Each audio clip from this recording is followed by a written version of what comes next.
वर्ध्याच्या प्रभाग क्रमांक 7 मधील नागरिकांची पालिकेवर धडक आहे। रस्त्याचं काम करा अन्यथा ठिय्या करू असा इशारा संतप्त नागरिकांनी दिला। 15 दिवसांपूर्वी रस्त्यासंदर्भातील निवेदन या नागरिकांनी दिलं होतं। या निवेदनावर उत्तर न मिळाल्यानं नागरिक आता संतप्त झाले।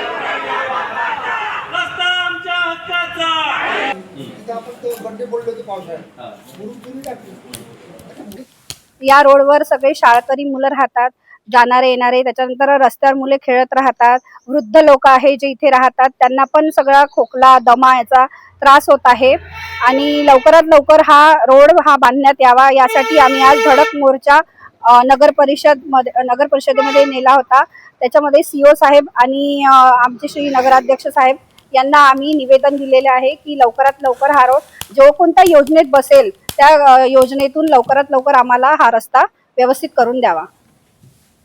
बदलापूर पुन्हा एकदा विद्यार्थिनीच्या अत्याचाराने हादरले। 4 वर्षाच्या विद्यार्थिनीवर अत्याचार झाल्याची माहिती। शाळेच्या बसमध्ये नराधम चालकाने विद्यार्थिनीवर अत्याचार केल्याची माहिती समोर येते। अतिशय घृणास्पद हा प्रकार घडलेला आहे आणि कुठेतरी असं वाटत होतं की जेव्हा आपल्याकडे एक ज्वलंत उदाहरण आपल्या समोर असताना देखील जर गटशिक्षण अधिकारी असतील ते जर त्यांची ड्युटी व्यवस्थित बजावत नसतील तर ह्याच्यापेक्षा दुर्दैवाची बाब नाही आहे। तरीही जर अधिकारी ह्या बाबीची म्हणजे सखोल चौकशी करत नसतील किंवा बदलापूरमध्ये किती इल्लीगल स्कूल्स आहेत यांच्याकडे ते जर लक्ष देणार नसतील तर मग हे असे प्रकार यापुढे घडतच राहतील। त्याच्यामुळे आता बसून ह्यांना ना आम्ही स्वस्त बसणार ना यांना स्वस्त बसू देणार। पहिल्यांदा सुद्धा ही घटना घडल्यानंतर बदलापूर शहरामध्ये कुठेतरी वाटत होतं की शिक्षण विभागाची नियमावली लागू झालेली आहे, पण आता तसं कुठेही बघायला मिळत नाहीये। ज्या स्कूल व्हॅनमध्ये हा प्रकार घडला त्या स्कूल व्हॅनमध्ये एकही महिला कर्मचारी नव्हती। त्यामुळे गटशिक्षण अधिकाऱ्यांना आम्ही उद्या धारेवर धरणार आहोत। पुन्हा एकदा बदलापूर शहरामध्ये जर असे प्रकार होत आहेत वारंवार आणि आपण जर डोळे मिटून बसलेला असाल तर नक्कीच तुम्हाला आम्ही त्या खुर्चीमध्ये बसून देणार नाही आहोत। उद्या आम्ही गटशिक्षण अधिकाऱ्यांच्या केबिनमध्ये जाऊन तिथे धरणे आंदोलन करणार आहोत। जम्मू काश्मीरमध्ये भारतीय सैन्याच्या वाहनाचा भीषण अपघात झालाय। डोडा जिल्ह्यात जवानांचं कॅस्पर वाहन 200 फूट खोल दरीत कोसळले। भीषण अपघातात 10 जवानांना वीरमरण आले तर 12 जवान जखमी झाल्याची माहिती आहे। प्राथमिक माहितीनुसार लष्कराचे हे वाहन डोडा जिल्ह्यातील भद्रवाह चंबा रोड मार्गावरून जात होतं आणि अपघातावेळी या कॅस्पर वाहनात एकूण 22 जवान प्रवास करत होते। ते सर्वजण एका उंच पर्वतीय पोस्टकडे जात असताना चालकाचा वाहनावरील ताबा सुटला आणि अपघात झालाय। या घटनेची माहिती मिळताच बचाव आणि मदत पथक तात्काळ घटनास्थळी रवाना झालं।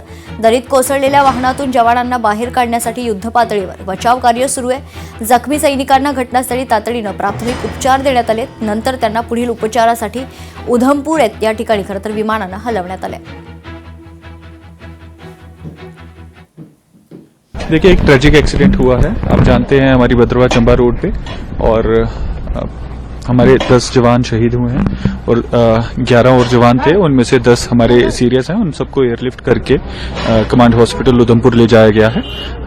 अब जो हमारे ये 10 शहीद हुए हैं इनके लास्ट राइड्स के लिए और इनकी फैमिलीज को हैंड ओवर करने के लिए इनको भी डिस्पैच किया जा रहा है। रोड एक्सीडेंट है, आप जानते हैं बर्फीला इस टाइम पे टाइम है और वहां पे बर्फ जमी हुई थी रोड पे, उसी पे गाड़ी स्लिप हुई है जो अभी प्रिलिमिनरी रिपोर्ट है।